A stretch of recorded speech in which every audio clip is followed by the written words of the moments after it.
Hi guys, ഈ ഒരു bind കണ്ടില്ലേ? അത് കണ്ടപ്പോൾ മനസ്സിലൊരു ഐഡിയ വന്നു.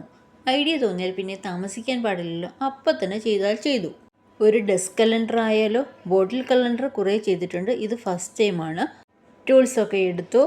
ആ വൈറ്റ് ബൈൻഡ് എനിക്ക് അത്ര ഭംഗി തോന്നിയില്ല.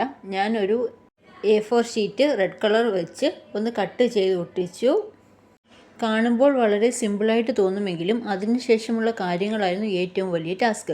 പേപ്പറൊക്കെ സെയിം അളവിൽ കട്ട് ചെയ്യുന്നത് പോട്ടെ, മെഷർമെൻ്റ് എടുത്തു വെച്ച് ഡേറ്റൊക്കെ കറക്റ്റായിട്ട് നോക്കി എഴുതി. ലാസ്റ്റ് ആയപ്പോൾ എങ്ങനെയെങ്കിലും ഒന്ന് എഴുതി തീർത്താൽ മതിയെന്നായി. ലാസ്റ്റ് ആ എഴുത്തിൻ്റെ സ്റ്റൈല് കാണുമ്പോൾ തന്നെ നിങ്ങൾക്ക് മനസ്സിലാവും. അതൊക്കെ പോട്ടെ, പഞ്ച് ചെയ്യാൻ പഞ്ചിങ് മെഷീൻ നോക്കിയപ്പോൾ അതും കാണില്ല. കുറേ സാധനങ്ങൾ വാരി നിരത്തിയത് മിച്ചം. പിന്നെ ഞാൻ ഒന്നും നോക്കിയില്ല, സിസർ എടുത്ത് ഹോളിട്ട് സ്പൈറൽ ബൈൻഡിൻ്റെ ഹൂക്ക് കട്ട് ചെയ്ത് അതിൽ സെറ്റാക്കി. അതല്ലെങ്കിൽ നമുക്ക് പേപ്പർ ക്ലിപ്പ് യൂസ് ചെയ്യാം. ഡെസ്ക് കലണ്ടർ ഇഷ്ടമായോ? Happy new year to all.